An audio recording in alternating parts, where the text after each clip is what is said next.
Of politics never stops, and here today to unspin the latest political headlines are Roger Putnam of Putnam Roby Williamson Communications and Brian Schimming of Midwest Strategy, also vice chair of the state Republican Party. Gentlemen, thanks for being here. Yesterday we reported on the hearing at the Capitol. We updated everybody at the beginning of this newscast. The UW was grilled, to put it lightly. What is the fallout reaction today? Well, you know, this story pains both Brian and I very much because I, was a graduate from the fine institution at UW-Madison. So I just to see what how this issue has been handled so ham-handedly, and them getting just skewered at the Capitol. I mean, and one could argue deservedly, it's going to cost them a lot of money. I mean, we're talking about Walker freezing 2 years of tuition. That's like 60 grand, taking away 180 million in budget money. I mean, we're looking at real dollars. And you know what? Chancellor Ward, I'm going to go to the glasses, didn't do any favors yesterday. After it all, he said that, quote, "We have a 15% equity interest," meaning the state only does, but they think they own the UW-Madison and they're only shareholders. That's red meat to Republicans in the legislature. And talk about bad timing. The timing could not be worse. The legislature now in the final several weeks of the budget deliberations on the state budget. So the timing could not be worse.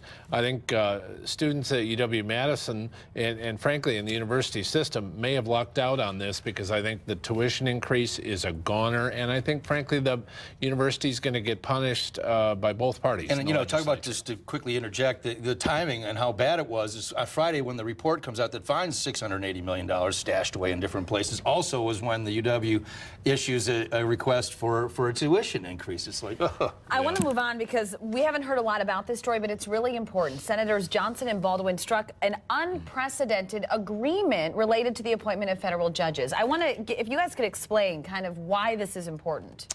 It's important because, particularly when the other party is in the White House, the president obviously appoints federal judges, and Senator Johnson made the decision wisely to put his foot down on just essentially having federal judges that would pass by now a Democrat U.S. senator and appointed by a Democrat president. So the importance of putting his foot down and saying, look, if federal judges are going to be appointed for Wisconsin, lifetime appointments, by the way, if federal judges are going to be appointed, okay, I'm going to have something to say about it. First of all, putting his foot down is a little bit different than obstructing, which is what another way to look at it was. Anyway, there was a whole host of federal appointments, U.S. attorneys and the like being made. Nothing was going forward. And now I know it was Tammy Baldwin's priority going in to work with Senator Johnson and get this worked out. They set up a 12-person commission to make this move forward so that there's bipartisan representation. And so finally, we're going to fill some seats. Little disagreement about all of that, but the end result is right, what it is, wrong, and an agreement.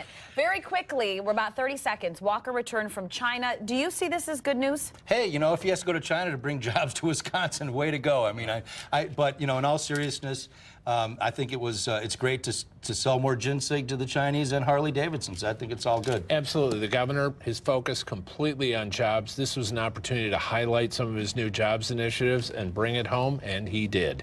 Brian, Roger, we appreciate it as always. Speaking about that, I wanted to let you know that there is a free public forum. It's happening tonight at the Wisconsin Institutes for Discovery called Why China, Why Wisconsin, Why Now? So if you want to learn more about this, check it out. And we'll have a final look at the forecast after the break.